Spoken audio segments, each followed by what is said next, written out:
नमस्कार दोस्तों, true crime episodes channel में एक सच्ची घटना के साथ आपका फिर से स्वागत है। हम आशा करते हैं आप सभी अच्छे होंगे, तो वीडियो में लास्ट तक बने रहे।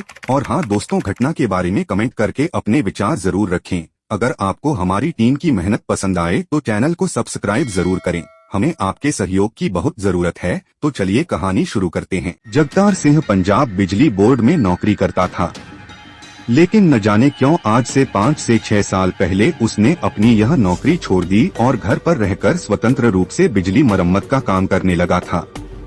उसके इलाके के ज्यादातर किसान बिजली बोर्ड के बजाय उस पर ज्यादा भरोसा करते थे।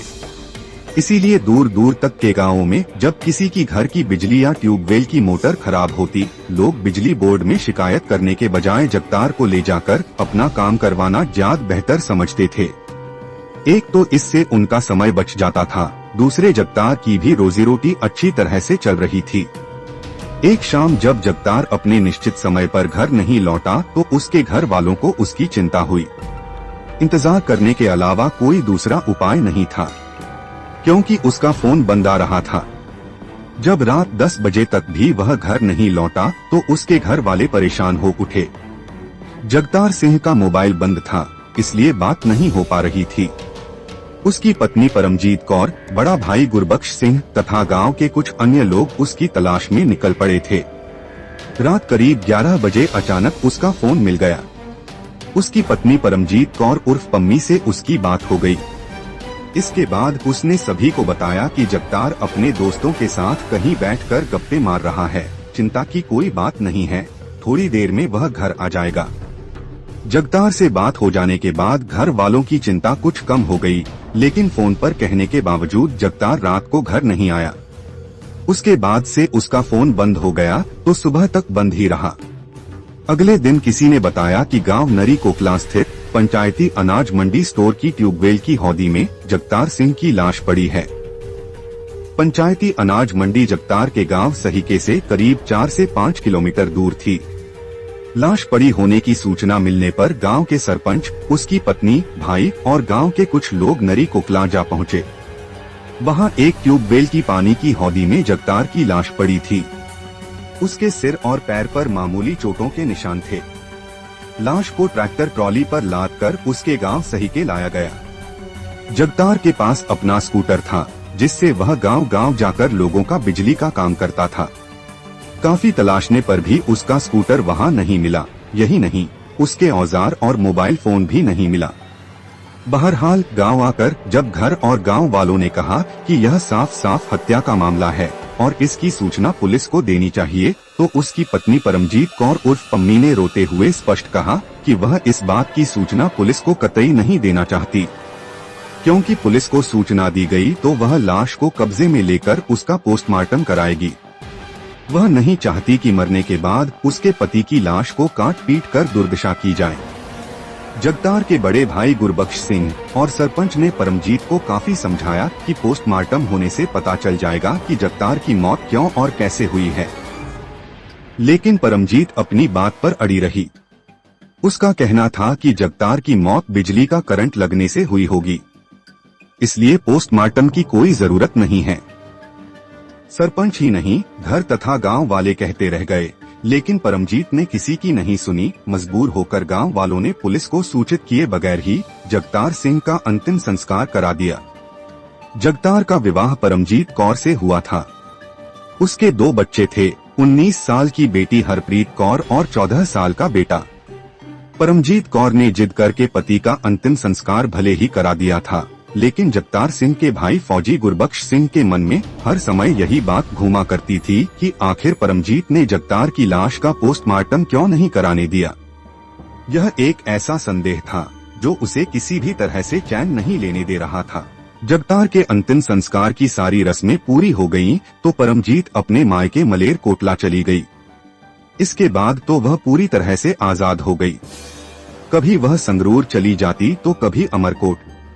उसे न पति की मौत का दुख था और न अब बच्चों की कोई परवाह रह गई थी। यह सब देखकर फौजी गुरबख्श सिंह को और ज्यादा दुख होता। जब नहीं रहा गया तो उन्होंने सरपंच के साथ मिलकर निजी तौर पर परमजीत कौर के बारे में छानबीन की, तो उन्हें दाल में कुछ काला नजर आया। परमजीत की हरकतों से मन का संदेह बढ़ते गए। फिर वह सरपंच को साथ लेकर थाना अमरगढ़ जा पहुँचे। सारी बात उन्होंने थाना प्रभारी इंस्पेक्टर संजीव गोयल को बताई तो उन्होंने भी संदेह व्यक्त किया कि उनके भाई की मौत बिजली का करंट लगने से नहीं हुई, बल्कि उसकी हत्या की गई है।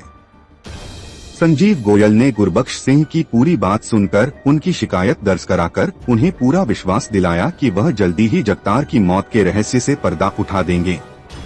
इस मामले में संजीव गोयल के सामने समस्या यह थी कि मर चुके जगतार सिंह का अंतिम संस्कार हो चुका था। कोई इस तरह का सबूत भी नहीं था कि उसी के आधार पर वह इस मामले की जांच करते। अब जो भी सबूत जुटाए जा सकते थे वे सिर्फ पूछताछ करके ही जुटाए जा सकते थे। इसलिए उन्हें लगा कि सबसे पहले मृतक जगतार की पत्नी परमजीत कौर से ही पूछताछ करनी चाहिए। उन्होंने सही के जाकर परमजीत कौर से जगतार सिंह की मौत के बारे में पूछा तो उसने उनसे भी कहा कि उनकी मौत बिजली का करंट लगने से हुई थी। उस दिन वह पंचायती मंडी के उस ट्यूबवेल की मोटर ठीक करने गए थे। मोटर ठीक करते हुए उन्हें करंट लगा और वह हौदी में गिर गए, जिससे उनकी मौत हो गई। वह सब तो ठीक है, लेकिन तुमने इस बात की सूचना पुलिस को क्यों नहीं दी? तुम्हें ऐसी क्या जल्दी थी कि बिना पोस्टमार्टम कराए ही तुमने उसका अंतिम संस्कार करा दिया? संजीव गोयल ने पूछा। सर, मैंने सोचा कि आज नहीं तो कल उनका अंतिम संस्कार कराना ही है, इसलिए मैंने देर करना उचित नहीं समझा और उनका अंतिम संस्कार करा दिया। अच्छा, जगतार की अस्थियां कहाँ हैं? संजीव गोयल ने पूछा।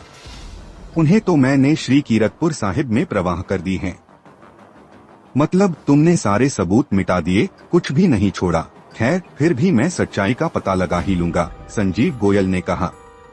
इसके बाद उन्होंने अन्य लोगों से पूछताछ की। इस पूछताछ में उन्हें पता चला कि जगतार के मरने के बाद से परमजीत कौर को न बच्चों की कोई परवाह नहीं है और न उसकी मौत का जरा भी दुख है। उसे देखकर कहीं से भी नहीं लगता कि 10 से 15 दिन पहले ही उसके पति की मौत हुई है।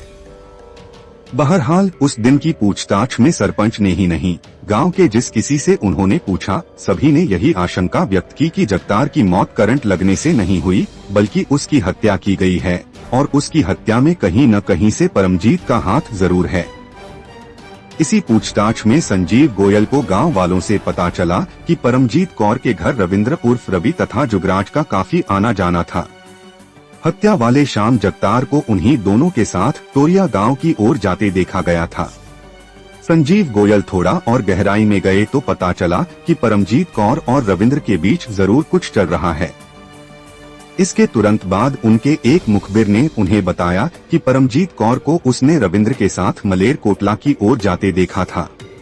उनके हाथ में बैग थे, जिससे यही लगता है कि वे गांव छोड़कर कहीं जा रहे हैं। यह सूचना मिलते ही संजीव गोयल ने समय गंवाना उचित नहीं समझा और तुरंत जीप से पीछा करके रास्ते में ही रविंद्र और परमजीत कौर को गिरफ्तार करके थाने ले आए। फौजी गुरबख्श सिंह के बयान के आधार पर रविंद्र, जुगराज और परमजीत कौर को नामजद करके जगतार की हत्या का मुकदमा दर्ज कराकर पूछताछ शुरू की गई। अगले महीने संजीव गोयल ने रविंद्र और परमजीत को अदालत में पेश करके विस्तार से पूछताछ के लिए 2 दिनों के लिए पुलिस रिमांड पर ले लिया। रिमांड के दौरान रविंद्र की निशानदेही पर मृतक जगतार का स्कूटर और मोबाइल फोन बरामद कर लिया गया। रिमांड खत्म होने पर दोनों को एक बार फिर अदालत में पेश किया गया, जहां से उन्हें संगरूर की जिला जेल भेज दिया गया। मृतक जगतार के भाई फौजी गुरबख्श सिंह, सरपंच एवं गांव वालों तथा अभियुक्तों से की गई पूछताछ में जगतार की हत्या की जो कहानी सामने आई, वह काफी चौंकाने वाली थी। जगतार सिंह और रविंद्र बचपन के दोस्त थे। उनका खेलना कूदना, खाना पीना बचपन से अब तक साथ रहा। जवान होने पर भी दोनों ज्यादातर साथ ही रहते थे। रविंद्र सिंह उर्फ रवि पड़ोसी गांव मुंडिया के रहने वाले काका सिंह का बेटा था। सवेरा होते ही रविंद्र जगतार के गांव सही के आ जाता या फिर जगतार उसके गांव मुंडिया पहुंच जाता। जवान होने पर दोनों की शादियां ही नहीं हो गईं, बल्कि वे एक एक बेटी के बाप भी बन गए। जगतार बिजली मरम्मत का काम करता था, जबकि रविंद्र निठल्ला घूमते हुए आवारागर्दी किया करता था। बचपन से ही उसकी काम करने की आदत नहीं थी। लगभग 8 साल पहले वह अपने एक रिश्तेदार के पास विदेश चला गया, जहां 3 साल रहा। वहां से लौटा तो उसके पास ढेर सारे रुपए थे।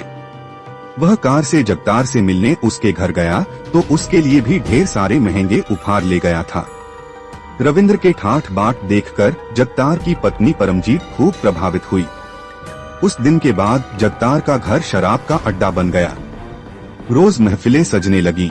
रविंद्र के साथ उसका दोस्त जुगराज भी आता था। 2 बच्चों की मां होने के बावजूद परमजीत अभी जवान और खूबसूरत लगती थी। उसकी देह किसी को भी दीवाना बना सकती थी। रविंद्र पहले से ही उसका दीवाना था, इसीलिए विदेश से लौटने पर परमजीत को खुश करने के लिए वह उसके लिए भी तरह तरह के महंगे उपहार खरीद कर लाने लगा। एक दिन जब जगतार की गैर मौजूदगी में उसने परमजीत कौर का हाथ पकड़कर कहा कि वह उससे प्यार करने लगा है और उसके लिए पागल हो गया है, तो परमजीत खुशी खुशी उसके आगोश में समा गई। इसकी वजह यह थी कि वह भी तो रविंद्र और उसकी कमाई की दीवानी थी। रविंद्र और परमजीत के बीच अवैध संबंध तो बन गए, लेकिन जगतार के घर पर रहने की वजह से उन्हें मिलने का अवसर कम ही मिल पाता था। इसका उपाय रविंद्र ने यह निकाला कि जगतार की उसने मलेरकोटला में बिजली बोर्ड में नौकरी लगवा दी। वह सुबह नौकरी पर जाता तो रात में ही लौटता। उसके नौकरी पर जाते ही रविंद्र उसके घर पहुंच जाता। यह लगभग रोज का नियम बन गया। रविंद्र परमजीत कौर पर दोनों हाथों से रुपए लुटा रहा था। वह उसके इस तरह खर्च करने से बहुत खुश थी। शायद इसी वजह से उसने रविंद्र के कहने पर उसके दोस्त जुगराज से भी संबंध बना लिए थे। अब परमजीत एक ही समय में अपने 2 प्रेमियों रविंद्र और जुगराज को खुश करने लगी थी। सब कुछ सही चल रहा था कि मोहल्ले में उड़ते उड़ते यह खबर किसी दिन जगतार के कानों तक पहुंच गई। इसके बाद उसने मलेरकोटला छोड़ दिया और घर पर ही रहने लगा। उसी बीच किसी दिन उसने परमजीत कौर, रविंद्र और जुगराज को रंगे हाथों पकड़ लिया। उस समय परमजीत कौर और रविंद्र ने माफी मांगकर बात संभाल ली। जगतार ने भी उन्हें माफ कर दिया, लेकिन वे चोरी छिपे मिलते रहे। परमजीत कौर को इस तरह चोरी छिपे मिलना अच्छा नहीं लगता था, इसलिए उसने रुआसी होकर कहा, देखो रविंद्र, इस तरह चोरी छिपे मिलना मुझे अच्छा नहीं लगता। अगर इस बार हम पकड़े गए तो जगतार माफ नहीं करेगा। तुम मुझसे संबंध बनाए रखना चाहते हो तो मुझे भगा ले चलो या फिर जगतार का कोई इंतजाम कर दो। रविंद्र परमजीत की देह का इतना दीवाना था कि उससे बिछुड़ने की कल्पना से ही डरता था। इसलिए उसने परमजीत कौर के साथ मिलकर जगतार को ही रास्ते से हटाने की योजना बना डाली। इस योजना में उसने जुगराज को भी शामिल कर लिया। शाम को रविंद्र ने जगतार के साथ खाने पीने का कार्यक्रम बनाया। यह महफिल उन्होंने सही के गांव से 4 किलोमीटर दूर खेतों में जमाई। शराब पीने के दौरान रविंद्र और जुगराज ने बातों बातों में जगतार को कुछ ज्यादा ही शराब पिला दी। जब जगतार संतुलन खोने लगा तो दोनों उसे लेकर पंचायती मंडी के पास आ गए और वहां उसकी जमकर पिटाई की। उसके बाद गला घोंटकर उसकी हत्या कर दी और लाश ट्यूबवेल की हौदी में फेंककर परमजीत को फोन कर दिया कि उन्होंने जगतार की हत्या कर दी है। इसके बाद परमजीत कौर ने घटनास्थल पर जाकर खुद देखा कि जगतार सचमुच मर चुका है या वे झूठ बोल रहे हैं। जगतार की लाश देखकर उसे विश्वास हो गया तो वह गांव लौट आई। जगतार की हत्या के समय वह इतना बेचैन थी कि मात्र 1 घंटे में उसने कई बार रविंद्र को फोन करके पूछा था कि काम हो गया या नहीं। यह बात संजीव गोयल को तब पता चली जब उन्होंने परमजीत कौर और रविंद्र के मोबाइल नंबर की कॉल डिटेल्स निकलवाई। रविंद्र और परमजीत को जेल भेजकर संजीव गोयल ने इस हत्याकांड के तीसरे अभियुक्त जुगराज की तलाश शुरू की तो उन्होंने उसे भी संगरूर से गिरफ्तार कर लिया। पूछताछ में उसने भी स्वीकार कर लिया कि जगतार की हत्या में रविंद्र के साथ वह भी शामिल था। पूछताछ के बाद संजीव गोयल ने जुगराज को भी अदालत में पेश किया, जहां से उसे भी जेल भेज दिया गया। जगतार की मौत के बाद उसके बच्चे अकेले रह गए थे। अब वे अपने फौजी ताऊ गुरबख्श सिंह के साथ रह रहे हैं। दोस्तों, आप इस घटना के बारे में क्या कहना चाहोगे? कमेंट करके बताएं। मिलते हैं फिर किसी और कहानी के साथ।